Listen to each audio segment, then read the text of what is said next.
जय श्री राम दोस्तों।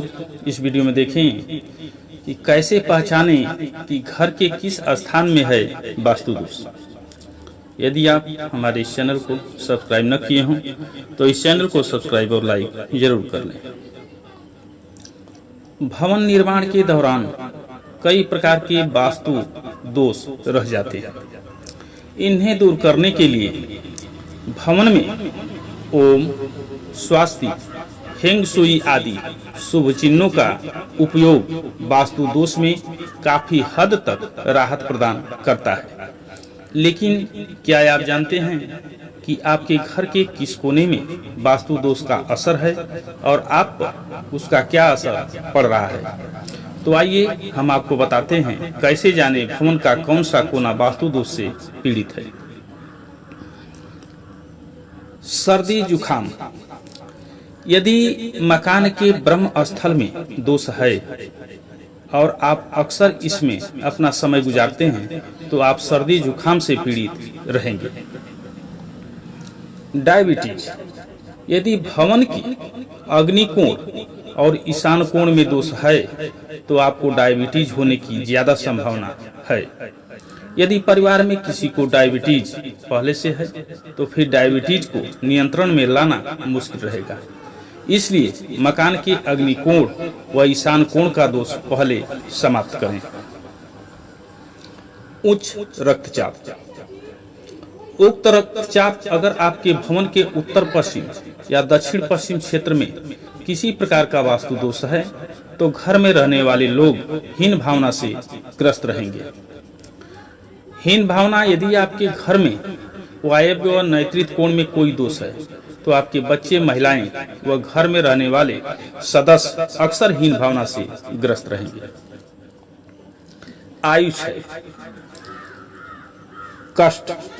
अगर आपका मकान मार्ग या गली के अंत में है तो उसमें रहने वाले सदस्य अक्सर कष्ट में रहेंगे।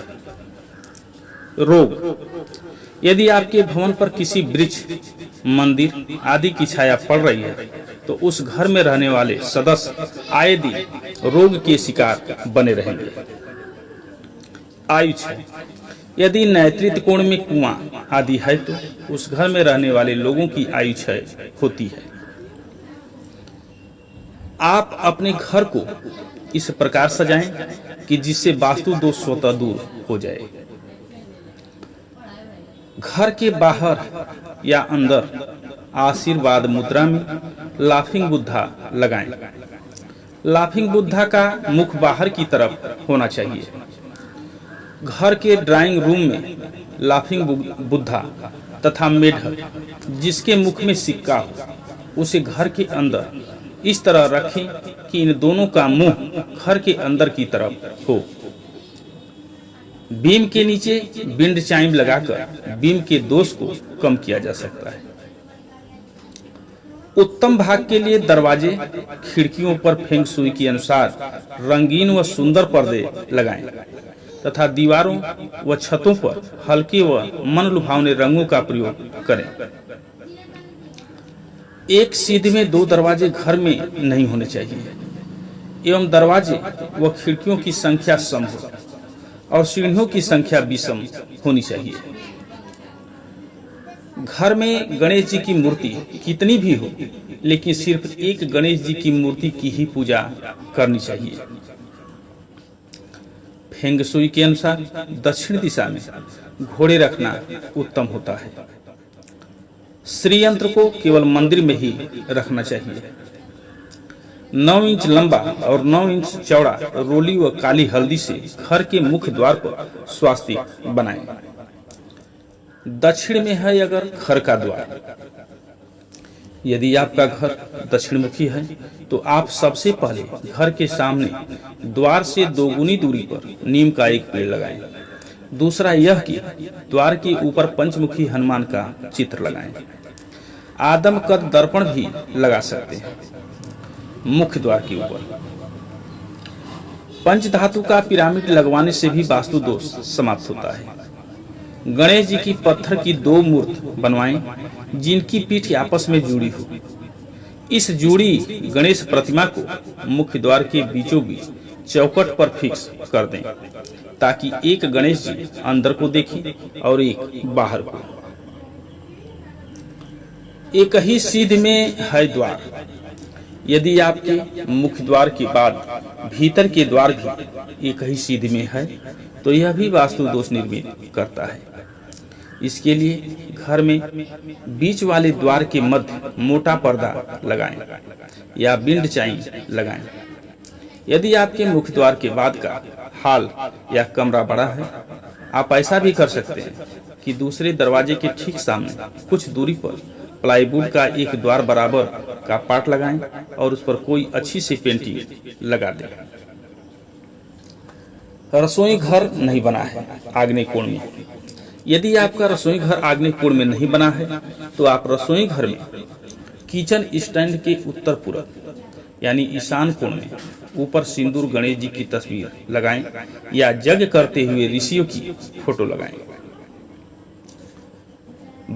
वास्तु दोष मिटाने के लिए कर्पूर रखें। यदि घर के किसी स्थान पर वास्तु दोष निर्मित हो रहा है तो वहां एक कपूर की 2 टिकिया रखें। जब वह टिकिया गलकर समाप्त हो जाए तब दूसरी 2 टिकिया रख दें। इस तरह बदलते रहेंगे तो वास्तु दोष निर्मित नहीं होगा। बाथरूम और टॉयलेट एक साथ है तो यह भी भयंकर वास्तु दोष उत्पन्न करता है। इसके लिए सबसे पहले आप इसे हमेशा स्वच्छ रखें। नीले रंग के मग और बाल्टी ही रखें। एक कटोरी में खड़ा नमक भरकर बाथरूम टॉयलेट के किसी कोने में रखें। यदि गलती से आपका शौचालय ईशान कोण में बन गया है तो फिर यह बहुत ही धन हानि और अशांति का कारण बन जाता है। प्राथमिक उपचार के तौर पर उसके बाहर शिकार करते हुए शेर का चित्र लगा दें। वैसे तो दक्षिण पश्चिमी दिशा में होना चाहिए या उत्तर दिशा भी ठीक है, लेकिन यदि शयन कक्ष अग्निकोण में हो तो पूरब मध्य दीवार पर शांत समुद्र का चित्र लगाना चाहिए। सिर हमेशा पूरब या दक्षिण दिशा की ओर ही रखना चाहिए। उत्तर पूरब ईशान दिशा।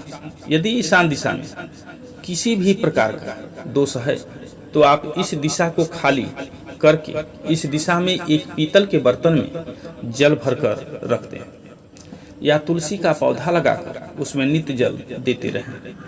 पीतल के बर्तन का पानी नित्य बदलते रहें। सुंदरकांड या रामचरित का पाठ। घर के वास्तु दोष को दूर करने के लिए समय समय पर रामचरित का पाठ या सुंदरकांड का पाठ करवाते रहें। इससे घर की नकारात्मक ऊर्जा बाहर निकल जाएगी। सुंदर बनाएं घर को। घर में किसी भी प्रकार से वास्तु दोष है तो घर को स्वास्तिक चिन्ह मारने और पौधों से सजाएं। पीले, गुलाबी और हल्के नीले रंग का उपयोग करें। दक्षिण की दिशा में भारी सामान रखें जैसे लोहे की अलमारी, पलंग, फ्रिज आदि। घर की वस्तुओं के स्थान को बदलकर भी वास्तु दोष ठीक किया जा सकता है।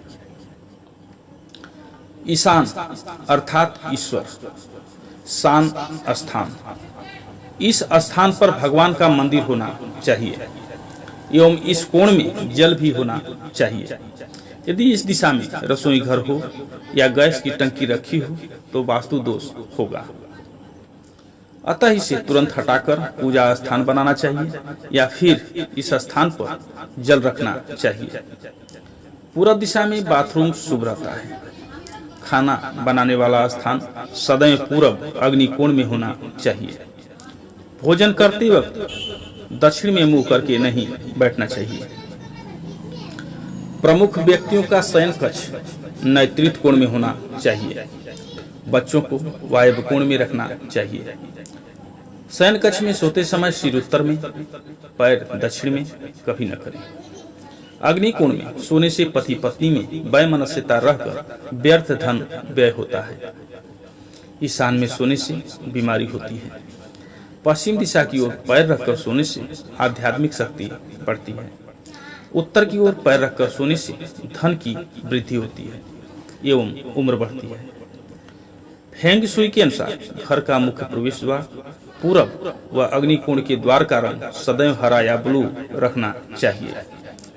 दक्षिण दिशा के प्रवेश द्वार का रंग हरा, लाल, बैगनी, केसरिया होना चाहिए। नैत्रिक और ईशान कोण का प्रवेश द्वार हरे रंग का या पीला, केसरी या बैगनी होना चाहिए। पश्चिम और वायव्य दिशा का प्रवेश द्वार सफेद या सुनहरा होना चाहिए। उत्तर दिशा का प्रवेश द्वार आसमानी, सुनहरा या काला होना चाहिए। बेडरूम में टेबल गोल होना चाहिए। बीम के नीचे व कॉलम के सामने नहीं होना चाहिए। बच्चों के बेडरूम में कांच नहीं लगाना चाहिए। मिट्टी और धातु की वस्तुएं अधिक होना चाहिए। ट्यूबलाइट की जगह लैंप होना चाहिए। जय श्री राम दोस्तों।